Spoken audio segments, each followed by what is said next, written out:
بسم اللہ الرحمن الرحیم۔ مومنین، جس جگہ کی آپ زیارت کر رہے ہیں یہ مخیم ہے کربلا میں۔ یہ وہ جگہ ہے جہاں پر امام حسین علیہ الصلوۃ والسلام نے جب نہر فرات سے خیمے اکھاڑے تھے تو اس جگہ پر آ کر نصب کیے تھے۔ اس کو آج کے دور میں جب آپ زیارت پہ آئیں تو اس کو مخیم کے نام سے سنیں گے۔ یہ پہلا خیمہ جو ہے حضرت ابوالفضل العباس علیہ الصلوۃ والسلام کا ہے۔ کروڑوں درود و سلام مولا عباس علیہ الصلوۃ والسلام کی، مولا عباس کی شان پر، مولا عباس کی وفا پر۔ یہ پہلا خیمہ جو ہے مولا عباس علیہ السلام کا ہے جس کی آپ زیارت کر رہے ہیں۔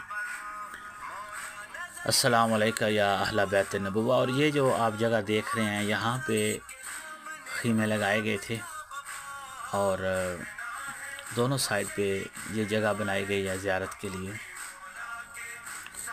تاکہ بعد میں بھی لوگ اگر آئیں تو اس جگہ کو زیارت کر کے یاد کریں اور امام حسین علیہ الصلوۃ والسلام کے ذکر کو تازہ کریں۔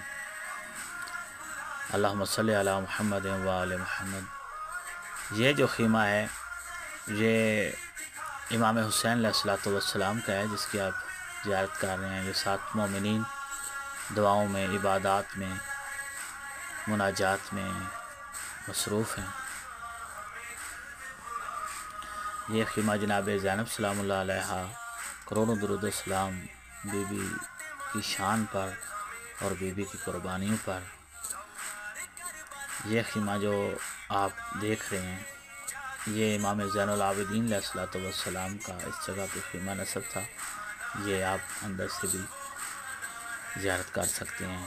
کروڑوں درود و سلام اہل بیت رسول پر جن کی قربانیوں سے آج اسلام زندہ ہے، اذان زندہ ہے، قرآن زندہ ہے اور لوگ اللہ کی بارگاہ میں جھکتے ہیں۔ اس جگہ سے آپ اگر انٹر ہوں گے تو حضرت قاسم علیہ الصلوۃ والسلام کا جو خیمہ ہے وہ آپ کو نظر آئے گا، اس کے لیے جاتے ہیں۔ یہ یہاں خیمہ حسینی کے جو نگہبان ہیں ان کے دفتر ہیں اور یہ ساتھ ہی جو جگہ ہے یہاں سے آپ اندر داخل ہوں گے۔ یہاں سے یہ خیمہ جو آپ کو نظر آئے گا یہ حضرت قاسم بن امام حسن علیہ السلام کا ہے جس کی آپ زیارت کر رہے ہیں۔ چھوٹا سا شہزادہ جو میدان کربلا میں شہادت کی، بہادری کی، وہ تاریخ رقم کی، آج تک اہل قلم لکھ کر تھکتے نہیں، لیکن حضرت قاسم بن امام حسن کی شجاعت بیان نہیں کر سکے۔ یہاں پہ حضرت قاسم کا خیمہ تھا جس کی آپ زیارت کر رہے ہیں۔